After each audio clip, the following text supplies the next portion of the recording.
I have a bone to pick. I think people are wrong about strategy on Fishtank. Last season, people had their guesses about how to play. I believe a lot of them were wrong. I also could be wrong about some of my observations, but definitely not all of them. It's time to get to the bottom of some unresolved misconceptions about last season. I go by AB. I haven't properly introduced myself before. I do a lot of things. I have an organized system for finding Fishtank footage, which makes me look like I'm able to play GeoGuessr with it. I sometimes make edits, but my secret third thing is I write walls of text. This is the first essay about Fishtank that I'm posting as a video. So I wanted to start with this, the Fishtank Meta. By nature, it's all going to be proven wrong in Season 2, but this is what I think we know so far. The assumption I'm going with is that contestants want to win. That was sometimes not the case on Season 1. The argument that losing is preferable to loss of dignity came up a lot. Hey guys. But in retrospect, I don't think it really holds. Contestants also sometimes said they didn't care about the outcome. We can choose to believe that or not. Anyway, I'll start with the opinion that will get me the most hate.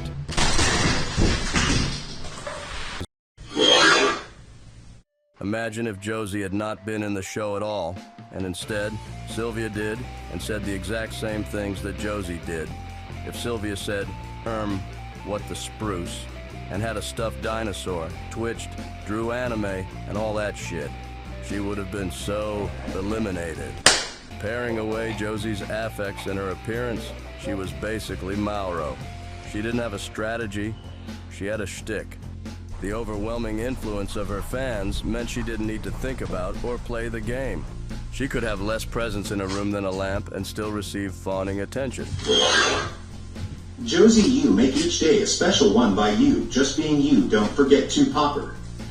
It's not her fault, but that's how it was. The audience and Vance may have been convinced that coasting and being boring was useful to her success. It was not. It might be boring, I get that. Think of Josie. I don't know if it's necessarily a strategy because it worked beautifully for her. What Vance was missing is that he isn't a 21-year-old girl with autism. Vance doing nothing did not help him at all. Josie doing nothing turned into 30 gifts and a D&B edit because of her stimming. For past or future contestants who don't fidget, doing nothing is just doing nothing. I think we're the two most boring ones. Yeah, that's true. I have doubts that a contestant, especially a male contestant, could behave as Josie did and get past Final 5. I'm not blaming Josie, really, but I wanted to make it clear that unless Jet orchestrates it, lightning will not strike twice. Responding to bids, pushing for attention, and trying to win are how people who don't fidget gain favor with the audience. I don't think sitting and waiting for 42 days like the Fishtank as the DMV will work again.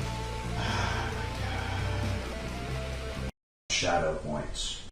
It is definitely unrealistic to expect someone to be on for 42 days. But the most valuable resource, more valuable than any other quality when evaluating the contestants, was content.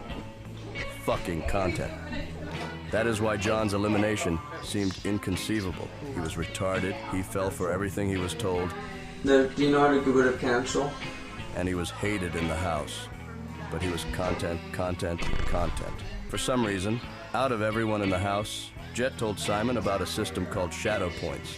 It was probably bullshit, but... I base it on shadow points. What's that? It's a hidden system underlying the game that will come into play. Shadow points? Not in this elimination, but the next one. Every action they've been taking since the beginning has earned them a score of shadow points. The more shadow points you have, the darker you are. I don't believe he was really calculating it in numbers like that, but Jet's explanation of shadow points seems to indicate Letty had immunity from elimination starting almost 2 weeks before the finale, unless the other contestants could somehow surpass her as biggest heel. So even though immunity was teased many times, shadow points are reflective of what gave Letty the only immunity ever given in the whole show. You have to be better than Vance at the end of this upcoming challenge. There's no way that the final 2 is going to be you and Josie, because that would be the most boring thing ever. If it's you and Vance are the last ones left, that's going to be extremely boring. It would just be two people being nice to each other and orbiters and haha, that's funny. Yeah. So that's not happening. Being bad for content paid off. Being a content magnet can't prevent contestants from walking out, but Fishtank can't be a 24/7 reality show without interesting contestants. Don't leave. So it's better, strategically, to be interesting. Kate. If Sam were a contestant trying to win Fishtank, he would shit next to the toilet. He would lie to the producers, lie to the contestants, never clean, never bathe, break furniture, be extremely loud and intimidating, and make everyone want to go home. Sam is the time trial ghost of every season. Compare Fish to him and know that they are not being as feral as he would be. Remember when I told you how many times I'd saved your life? I believe the only evil plays that could actually get a contestant kicked out are non-mutual physical fighting, contact assault with bodily fluids, unwanted sexual contact, ignoring safety warnings from producers, reckless, negligent behavior resulting in injury to another contestant, lighting uncontrolled fires, the exposure of a contestant's body to the camera against their will, giving the tank's address or a contestant's address to the audience. Everything else is fair game. Bad karma and immorality must be considered relative to Sam. Vance thought he got respect from the audience for not doing any number of underhanded things to defeat Josie. Why didn't you do anything to Josie? You could have won, if you just. I just felt like that would have not. I would have lost some respect for myself, and Yeah. I don't think the fans would have respected that. Some things are worth more to me than money. Whatever that meant to him personally is his business, certainly. But from the audience, it seemed more like any respect he believed he gained came from people who wanted him to lose. We knew someone would have to fall over. Anyone who wanted Vance to win wanted to see Josie fall over. That's not immoral. Some people in the audience may be moved by a contestant being good, but good lacks meaning in a show about pranks and gaslighting. I'm not gonna go through your shit because I'm not like that. Sylvia, smelly, Sylvia. That's like a rule we all put on the game. Don't go through each other's shit. You're too good for that. Yeah, it shows my character, unlike you. And any enormous list of moral fagging complaints is built on a foundation of hypocrisy. Why do you think that the things that I have done that have been wrong make me a bad person, but not the same about everyone else? You think they're good people even through the bad things they've done? Well, the thing is, I'm supposed to go up against you right now here. If I was, if anyone else was up here, I'd bring up all their stuff too. It's not really about good or bad at all. It's just a type of bullshit. Contestants earning respect or integrity aren't proving anything relative to the moral floor. There's an aspect to certain performing that's like playing chicken with the truth. Seconds to go! Go fuck yourself, Daniel. Why did you fucking put on that, you fucking cunt? I trusted you. Oh my god. She's laughing and smiling. I fucking wish I was laughing. Fucking wish this was fun. She's having like a pretend freak out. I'm supposed to play along. Yeah. Hey Lance/Vance, what do you think about the abos? Broke character. There. Yeah, they're right. Yeah. Yeah.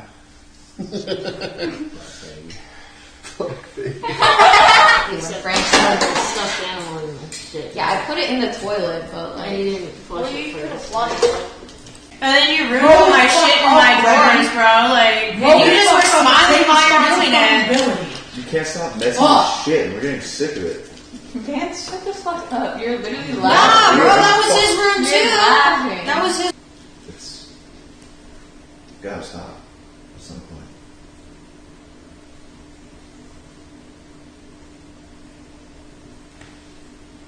You good, Vance? You keep smiling.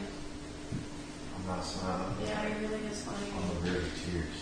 Yeah, I came into this, I was gonna try to like be an asshole to people, but It's kind of difficult when you actually like see him face to face. Yeah.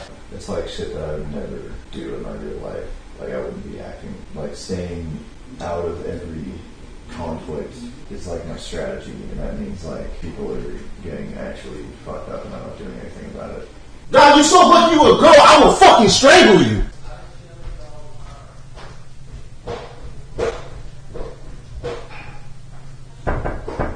Yo, Lance. I think you did the right thing by talking to her. You mean like lashing out? No, like apologizing. I'm lucky, probably one of the best actors in the world. Are you good for real though? Yeah, I don't want you to be like fucked up on a real level, you know? She's like the only one I feel like that's not actually genuinely playing the game. Mm-hmm. It's called being real and honest. Some people don't know about this shit in here.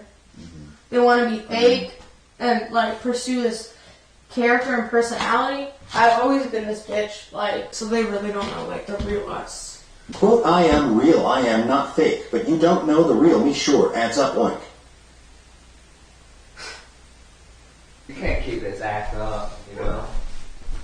You do have a name and a history in your own baggage. I'm determined to get to the bottom of this. Guys, you seem like you're acting right now. Why? The tone of voice. I mean, I'm just trying to brainstorm and figure out what I've said. Vance, that was so Camino's sweet. dad is When on you his said, way with gold I'm stripe determined to to get handle to the business bottom of to this. Bro, why are you doing like it feels like you're doing a pop right now, a bit. A bit? Yeah, that's what it feels like. I'm just thinking, I'm pondering, and Okay.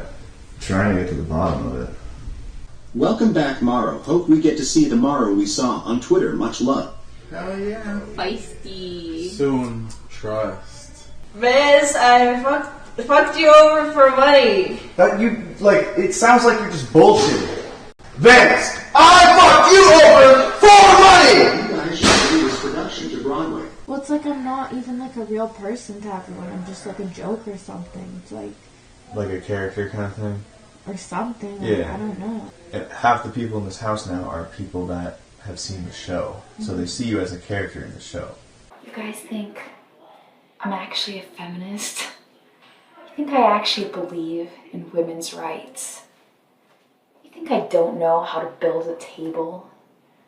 You think I actually wear glasses? This is all a caricature. You know nothing about me. You know nothing about the real me. I'm here for you to hate me. So bring it in. Letty, don't be the villain. Be the protagonist. See, like, it's like all this stuff all the time. They're like, don't be a villain. Be a villain. It's like non-stop.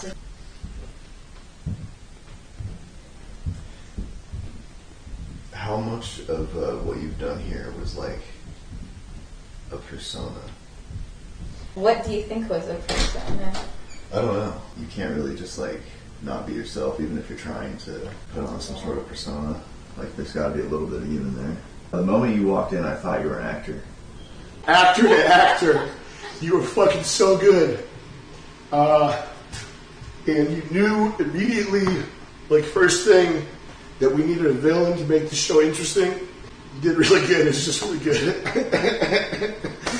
I'm a real person and my life is not a joke. But, what did Team Evil accomplish as a team? There has never been voting for elimination or immunity on Fishtank, and it seems extremely unlikely that there ever will be. Without that mechanic, alliances need a lot of finesse to be anything other than posturing. Improperly used, they are just clicks that limit a player's perspective and options. So what did Team Evil even do? They didn't make Simmons creepy, and they didn't undermine Mauro to make him want to leave. Nothing Team Evil did to John bothered him as much as the TTS and embarrassing challenges did. Their input on that was insignificant. Their next target was Letty. So Team Evil said that their only goal was to make sure one of them won the show. You want me to say something stupid about that? I'm not going to. Obviously, Josie won. But can I really credit Team Evil with helping Josie get there when Letty reached the finale because they all decided to lie down in front of her rather than fuck with each other? They had Letty on the ropes on day 20, but seriously overextended themselves. She might even be hearing this right now. You know that? Yeah. I don't want to, but I'm cool. I will. I looked at her when she was sweeping. I was like, God, I want to. Yes. I'm sorry.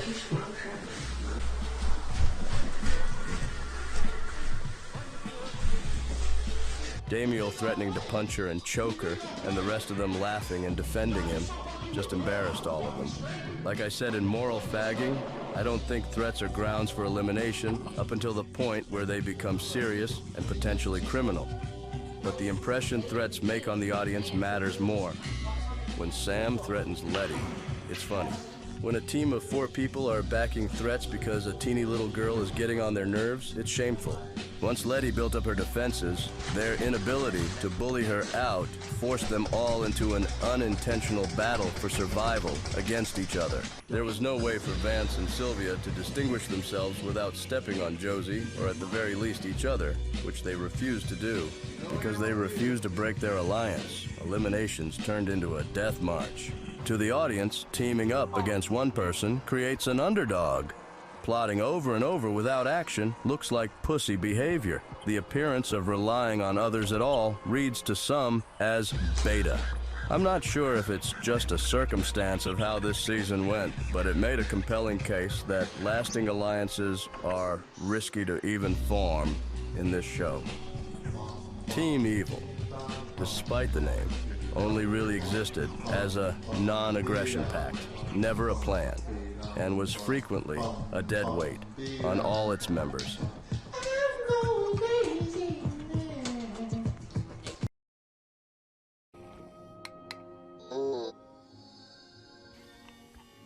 From secondhand on Twitter, are you planning on making a video on whether or not the plant was ever a real thing? It wasn't obvious? Let's come up with an understood definition of a plant. First, a plant can't win the grand prize. For once, I have the self-control not to look for it, but I remember very clearly that Sam said on a stream that he didn't track Damiel's disability infractions because they didn't matter. Related to infractions, Damiel had his phone in the tank. He did. Sure, Letty smoked weed once and didn't get kicked out for it, but Damiel was in the actual chat of the show, taking suggestions and gathering information. The second part of the definition is that a plant takes orders from production and pushes the contestants in the direction the producers want. It's hard to find on-screen instances of Damiel taking orders, but here's one blatant example. Y'all really want me to? Do y'all really want me to? I'm like looking at everything y'all saying. He was also acting badly. It's easier to see it in the documentary than a top-down perspective. I like to play beer pong. Okay. I like I dabble around, like making music a little bit. The last part of the definition is that a plant has access to information the real contestants do not. To that, I present to you this. Yeah, this is really cool. Oh my god, what the fuck? Well, I got stuck about Josie one time. Really? Yeah. I think once Damiel returned from his hiatus, his role was revised so that he was kind of a plant, but more of a freeloader playing by the same rules as everyone else. Again, I'm not going to dig it up, but on Hong Kong 2, Damiel said he wasn't scripted to leave, but just couldn't stand camping anymore. The fight with Letty was either completely genuine, or him venting his genuine anger on her in order to see if he could take her with him. On top of it, do this fake-ass immunity challenge. If there's one thing that confused me worse than anything else on the show, it was the eliminations. The absolute dumbest shit came out of my mouth trying to explain what was going on with the eliminations while the show was live. So here, I'll explain what actually went down. To get it out of the way, there was no mystery in why Mauro went home. Dude, I'm gonna leave. Huh? I'm gonna leave.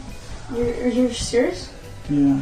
I left because there was an alleged pedophile in the house. This guy, the alleged pedo, had been my roommate for a week. And it's been a week, so I made a connection with him. We were kind of friends, and it was just a weird fucking situation to be in, and I've seen a lot of comments like, oh, it's weird that Mauro left right when a guy got kicked out. And it's like, they're saying that maybe there's like something weird around me or whatever, but it's been 6 fucking months since the show first aired. So if there was something weird, then it would have been found out. Simmons' elimination came down to a yes-no vote from the audience. I'm willing to believe that some portion of his disgusting reputation was simply a result of not understanding the English content he was plagiarizing. But his perversion was really at the root of all of it. You could save your ass right now by just admitting that it was from a YouTube video and you plagiarized it. I think I read that part. I think that was from one of the blogs, and it's not from the perspective of me. It was first from the perspective of a different counselor. I think some of the content in that book were from like free content on like online blogs, and I think there was some content that's written from a different perspective than me, that was from like free blogs online that I collected. And so not only are you a pervert, but you're a thief as well. Do you feel any sort of like personal responsibility for getting removed from the show? I think probably taking the baby was probably the last straw, and it makes me any of the stuff in the books or any of the Instagram posts with little kids in them, where you're talking about long legs and using sexual hashtags. There's like people in the comments talking about trading photos and stuff. You don't feel like that was weird at all? Now that you mention it, it could affect the outcome. Pretty weird. It's pretty weird, right? Like just in general, not even on the show and stuff like that. Like you could see how people would take that the wrong way, right? Yeah, I also find like I know what you mean. I get what you're saying. I get what you're saying. I can see how that gets misinterpreted. Yeah. At the same time, 5 years ago you were into children, but now you're not. No, I was never into children. That's good to know. I might find you and beat you to death. Well, that was kind of rude. And what I'm saying, what I'm trying to tell you is. Tragically, before John could learn the joys of prostate orgasm, Simmons was eliminated by popular vote. Myself and others believe that because he began packing before the results were delivered, John had agreed to quit, and that the elimination was a ploy to keep the other contestants on edge. That would have been gracious of him, which is why it's not actually true and he wasn't involved in the decision at all. So I started eavesdropping because they said they were going to be outside having a barbecue. So I went up in bedroom number 1 eavesdropping. So the shit I heard was they were trying to figure out a way how to kick me off the show, but make it look good though. Precious John Alaska is waiting. Like a true artist, John was prepared to argue against all evidence that he was not quitting the challenge. This would have wasted 3 whole days of the show, while he piled up infractions waiting for the final tally at the end of the week, expecting his top J persona to make him untouchable. Sam and Jet did the smart thing and aborted him early, before he wasted everyone's time. Damiel is also no mystery. Some theorized that Jet disqualified him for his actions or that he was scripted to leave. We're kind of grilling Damiel. Can we get Jet? There was some obvious planning that would lead people to believe Damiel's exit was scripted. Before receiving his new shoes, Taxon told Damiel he had to open the loot crate upstairs. Just so you can open it in the light. And also where everyone could see his reaction. From here, Lance was primed to target the shoes.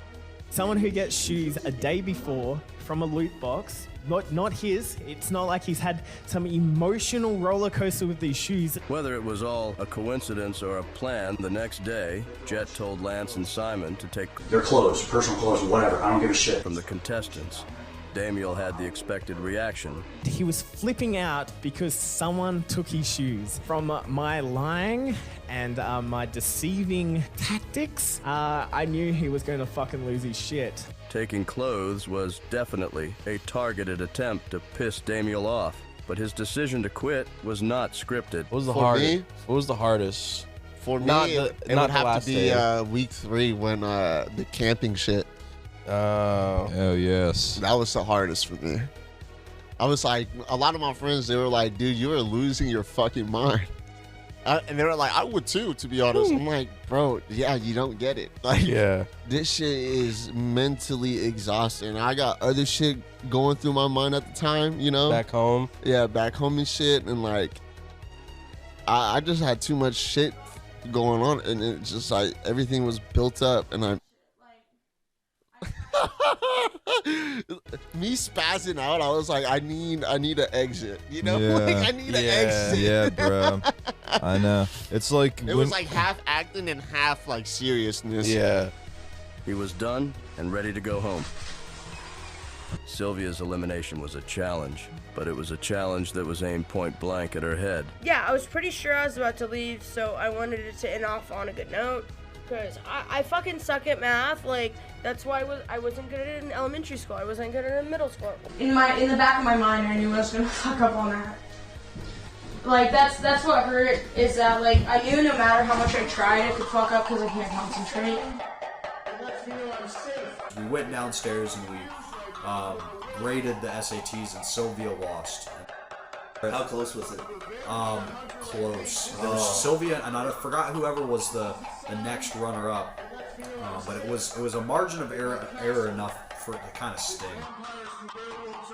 Some believed the entire test was a cover and that Sylvia was going to be eliminated due to her unpopularity with the audience. If Jet isn't lying here, big if, then the tests were actually scored and there was a legitimate chance that Josie could have gone home instead.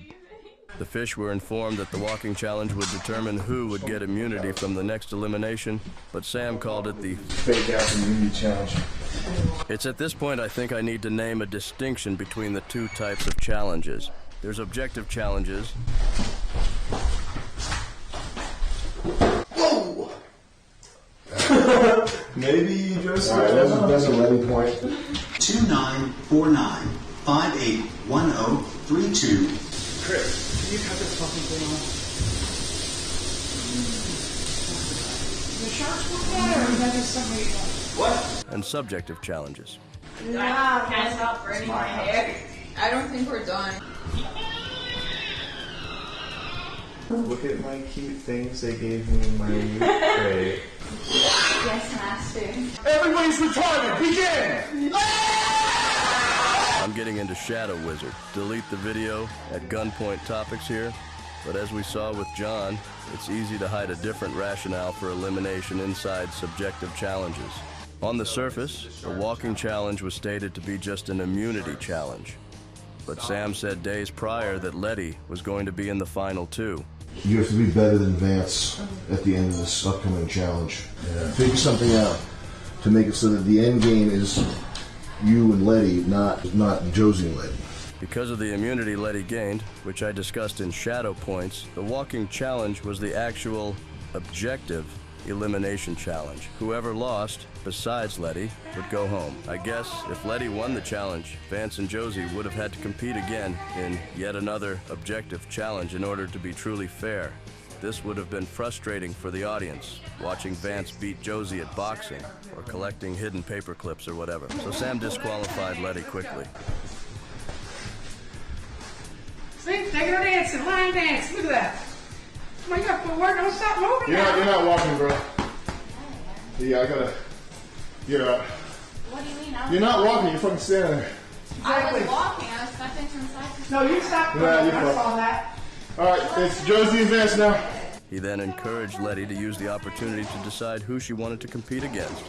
Those two morons will walk until their feet bleed before sabotaging each other. Yeah, no, that's pretty dumb. I don't know what to do about the two downstairs. I know, it's so hard to get them to break. They're two really good competitors. No, they're fucking boring. Do you have a favorite of the two?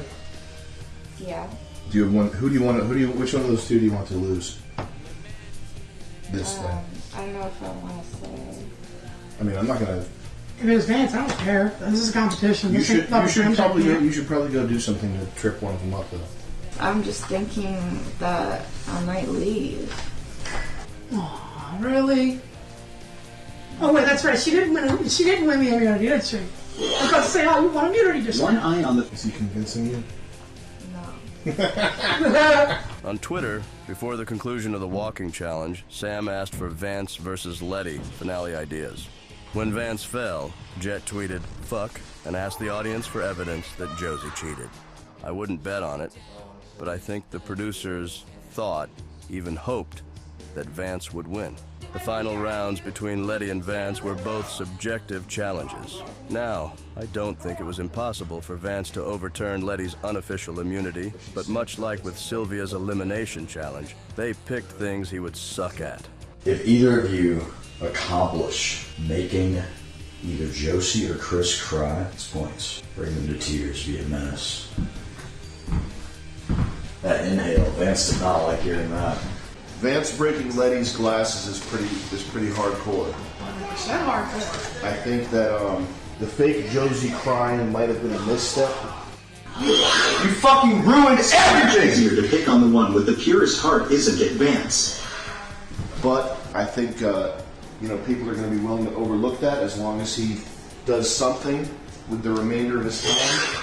I don't know why he's not. If it's biggest menace, he should be downstairs fucking up her interview. Vance fucked with Letty's interview. Downstairs, it's a Hail Mary. Vance is so close. He should have it. He could fucking take it. He's got to think outside the box. Like, he should be downstairs fucking with the interview. He should seriously be down there doing that.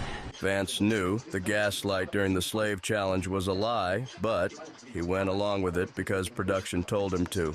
When he was handed a miracle, when he was all out of ideas during the Menace challenge, he had to run it by Sam first. I had a question. TTS upstairs said I should fuck with her interview. Is that allowed?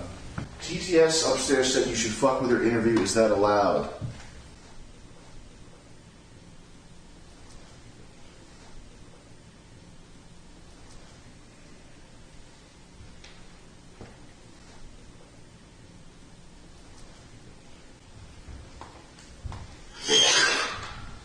WP2 is going to be so good it gets you PayPal banned. Too late. Can't think on his feet. Too nice, a little subservient. I'm not shitting on Vance for these traits, but they could easily have made one of the elimination challenges the stay awake for as long as possible challenge, or the impersonations lightning round challenge, and seen him win. The fact they tested him on his weaknesses shows something about the result production was aiming for. Vance, this isn't you. What happened to the sweet, lovable Vance we all knew? The Cell 2 is the last elimination, and it's a black box, like it deserves to be. My personal guess is that challenges that involve subjective judging may have been used to deliberately even the scores up. Other than that, I think it's not for us to understand, and probably better if we don't know. Most of the eliminations were way more straightforward than people were imagining. It's just a credit to the show that the whole audience was tempted to make conspiracy theories about them. Conspiracy theories like maybe eliminations only initiated when contestants agree to tap out, or if entire elimination sequences were scripted, or if Camino secretly decided all the eliminations, or whatever the fuck. Who sucked the most? Who do you think's gonna be like homeless and fucked up and have no money as soon as they get out of here?